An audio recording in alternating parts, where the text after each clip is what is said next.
बघा. आरक्षण आम्ही यासाठी मागतो कारण आज वाघाच्या रेस मध्ये कुत्रे पुढे चाललेत. नाहीतर आम्हाला तुमच्या 2 रुपये किलो गव्हाची आणि तांदूळाची गरज नाहीये. जय भीम जय संविधान सर्वांना. अरे बाबा 2 रुपयाचं गहू आणि 2 रुपयाचं तांदूळ बघा आमची बहीण कसा टोला देते त्याला आता.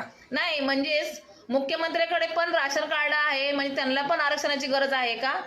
आणि हो तुमच्या या असल्या बोलण्यावरूनच ना जो गरीब मराठा बांधव आहे त्यांना खरंच आरक्षणाची गरज आहे ना.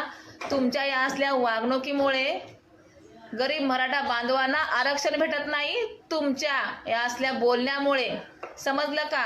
आणि तू काय बोलतोस की वाघाच्या रेसमध्ये कुत्रे पुढे चालले. हेच तर तुम्ही ना जातीवाद करताय आणि 2 समाजामध्ये वाद निर्माण तुम्ही करताय. गरीब मराठा बांधवांना आरक्षण खरंच भेटण्याची गरज आहे. नाते करायचा वाघींचा वाघीन.